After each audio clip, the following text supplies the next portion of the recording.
আজই ডাউনলোড করুন আর এনজয় করুন আপনার পছন্দের শো। একবার যখন ওই আরশিকে তোমার ঘাট থেকে আমি নামিয়েছি, আর কিছুতেই ওকে এই মুখ আমি হতে দেব না। কি যে বলো না মধু, এতদিন ধরে মেয়েটা আমাদের বাড়িতে ছিল, বাড়ির প্রত্যেকটা মানুষের অভ্যেস হয়ে গিয়েছিল ওই মেয়েটার উপস্থিতি। তোমারও? হ্যাঁ হ্যাঁ মধু, আমারও। It's quite normal. অনেকদিন ধরে এক জায়গায় থাকলে জিনিসপত্রের উপরেও মানুষের মায়া পড়ে, আর ওই একটা জলজ্যান্ত মেয়ের প্রতি আমার মায়া পড়বে না?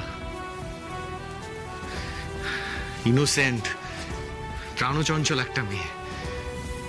আমার বাবা, ঠাম্মি, ছোটকা সবার কত খেয়াল রাখতো। শ্রীজা, অরুদের সাথে ওর হাসাহাসি, আড্ডা, এরকম একটা ভাইব্রেন্ট প্রেজেন্স আমি জাস্ট চুরি মেরে উড়িয়ে দেবো? এত সোজা? You're missing her. Shako, really?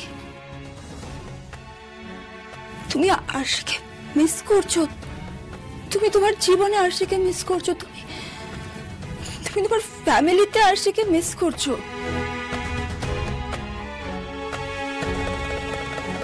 শাকো, তুমি তার মানে সত্যি সত্যি মন থেকে এটা মানতে শুরু করে দিয়েছিলে না যে ও তোমার স্ত্রী?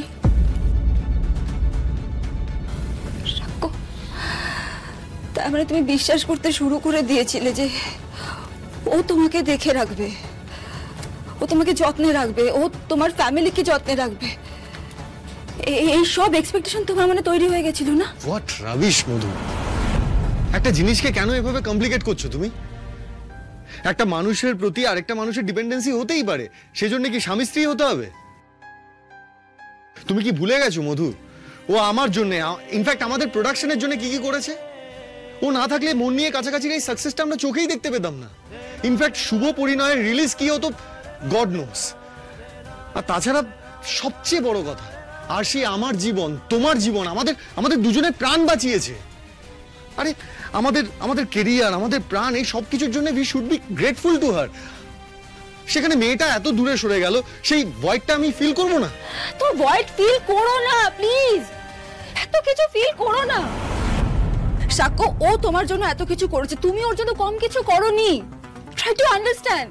হঠাৎ করে উড়ে এসে জুড়ে বসেছিল আমাদের লাইফেও, চলে গেছে, ব্যাস হয়ে গেছে। তার বিনিময়ে তোমার থেকে ও কম ফেভার পায়নি, হয়ে গেছে, শোধবোধ হয়ে গেছে, মিঠে গেছে। তার জন্য হঠাৎ করে এরকম ঘর অন্ধকার করে চোখের জল ফেলার কোনো মানে হয় না। প্রথমত আমি চোখের জল ফেলিনি, তবে ফেলা উচিত ছিল মধু, ফেলা উচিত। কারণ আমার শিডিউল, আমার ক্যালেন্ডার, কাজের জায়গাতে আমি পুরোপুরি আশির ওপর ডিপেন্ডেবল। এখন আশি নেই, কাল থেকে শুটিং এ যে কি নাকের জলে চোখের জলে হতে হবে সেটা একবারও ভেবে দেখেছো তুমি? কি ভাববো? আরশির আগে তুমি কি সুপারস্টার ছিলে না শাকো? তখন ঠিক যেভাবে স্মুথলি কাজ চলতো, ঠিক কালকে থেকে সেভাবেই চলবে। ও তাই? অফকোর্স। আচ্ছা শাকো, তুমি আমাকে বলো না, আমি আছি তো, আমাকে একবার বলো কি হেল্প লাগবে, আমি তোমাকে সব রকম ভাবে হেল্প করার চেষ্টা করবো। প্লিজ বলো একবার আমাকে। ওকে দেন, কালকের শিডিউলটা একবার আমাকে বলো তো। না মানে নতুন ম্যানেজার আসলেও কাউকে তো সুপারভাইজ করতেই হতো। আশি থাকলে হয়তো করতে হতো না, এক্ষেত্রে নিশ্চয়ই তুমি করবে সুপারভাইজ। তাহলে দাও আমার শিডিউলটা। শিডিউল? Yes, schedule. এটা এত অবাক হবার কি আছে? দেখো, শেষ কটা দিন আশি এসবের মধ্যে ছিল না, কারণ আমি আশিকে এসবের মধ্যে ইনভলভ হতে দিইনি। আমি একটু ডিস্টেন্স মেনটেন করছিলাম আশির সাথে। এখন শিডিউলটা আমার মাথায় নেই, আমি এক্ষুনি চাই আমার শিডিউলটা। কোথায় আমার ডায়েরিটা? দাও, দেখাও আমাকে। Samita schedule, come on.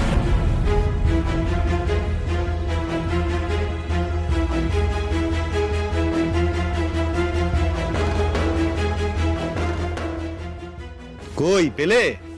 খুঁজছি আমি সাক্ষ্য।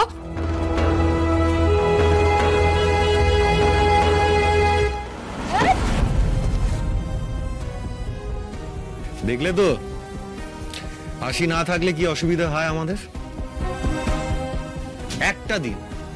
একটা দিন ও নেই, তাতেই তুমি পুরো একেবারে ঘেটে গেলে। এই তো সাক্ষ্য পেলাম তো, 2 মিনিট সময় তো দেবে বলো।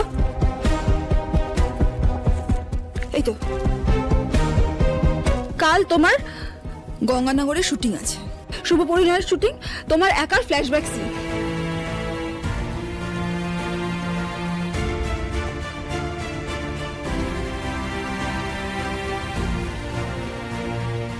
একবার যখন ওই আরশিকে তোমার ঘাট থেকে আমি নামিয়েছি, আর কিছুতেই ওকে এই মুখ আমি হতে দেব না।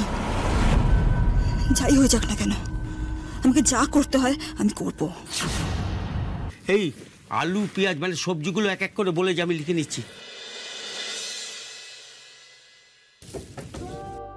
মাখন কাকা? কে? আমি। আপনি মাখন কাকা তো? আমাকে শান্তনুদা পাঠালো। ও হ্যাঁ, এই বলি সবজিগুলো তো এসে গেছে, ভালো করে গুছিয়ে রাখ যা। হ্যাঁ হ্যাঁ, বসো বসো, এসো বসো বসো। শান্তনু আমাকে ফোন করেছিল। আচ্ছা, শান্তনু বলছিল তোমার নাকি কাজের দরকার। হ্যাঁ কাকা, একটা কাজের খুব দরকার, যা হোক কিছু। সবই তো বুঝলাম, কিন্তু মুশকিলটা কি জানো, আমাদের এখানে মেয়েদের কাজ করার মতো কোনো কাজ আছে নাকি? আমাদের তো ক্যাটারিং এর ব্যবসা, সব ছেলেদের কাজ। আর তুমি তো বউ মানুষ, তোমাকে তো আমি সেখানে পাঠাতে পারি না। যদি অন্য কিছু হয় কাকা, একটু দেখুন না প্লিজ। ও আচ্ছা, শান্তনু বলছিল তুমি নাকি শুটিংয়ে কাজ করতে। হ্যাঁ হ্যাঁ কাকা, আমি তো ওখানেই কাজ করতাম আগে। আচ্ছা, ওখানে কি সিস্টেমে খাবার দাবার দেওয়া হয় তা তুমি জানো? হ্যাঁ হ্যাঁ, জানবো না কেন, আমি সব জানি, আমি তো ওই কাজই করতাম। তাই নাকি? তাহলে আর তো কোনো চিন্তা নেই, তোমার কাজ হয়েই গেল। কি কাজ কাকা? তুমি যা কাজ করতে সেই কাজই করবে। কাল গঙ্গানগরে একটা বড় শুটিং পার্টির খাবার দাবারের অর্ডার আছে। সকালে টিফিন থেকে আরম্ভ করে রাত্রির পর্যন্ত সমস্ত খাবার দাবারের সাপ্লাই দেওয়ার দায়িত্ব এই মাখনলাল ক্যাটারারের। তা ব্যাপারটা কি জানো তো, আমাদের ছেলেরা তো কখনো শুটিংয়ে যায়নি, একটু ভয় ভয় পাচ্ছে। তোমার তো সব জানা বলছো, তা তুমি সেখানে দাঁড়িয়ে থেকে সমস্ত কাজ ঠিক মতো করতে পারবে তো? হ্যাঁ হ্যাঁ, কেন পারবো না, অবশ্যই পারবো। তাহলে তোমার চাকরি পাকা। কালকের দিনটা তুমি কোনো রকমে উঠতে দাও, তারপর আমি তোমার সাথে বসে টাকা পয়সার ব্যাপারটা ঠিক করে নেব। তুমি যদি কাজটা ঠিক মতো করতে পারো না, তাহলে মাখনলাল তোমাকে ঠিক পুষিয়ে দেবে। মাইনে পত্রের জন্য কোনো দিন কোনো অভিযোগ করতে হবে না তোমাকে। না না কাকা, আপনি আমাকে বাঁচিয়ে দিলেন। আপনি দেখবেন আমি খুব ভালো করে কাজ করব। শুধু কালকের যা যা কাজ আছে একটু ভালো করে আমাকে বুঝিয়ে দিন, আর গঙ্গানগরের কোথায় যেতে হবে সেগুলো একটু বলে দিন। বলছি আমি আগে এই কাজগুলো ঠিক করে নিই, তারপর তোমাকে বলছি, কেমন? বেশ বেশ।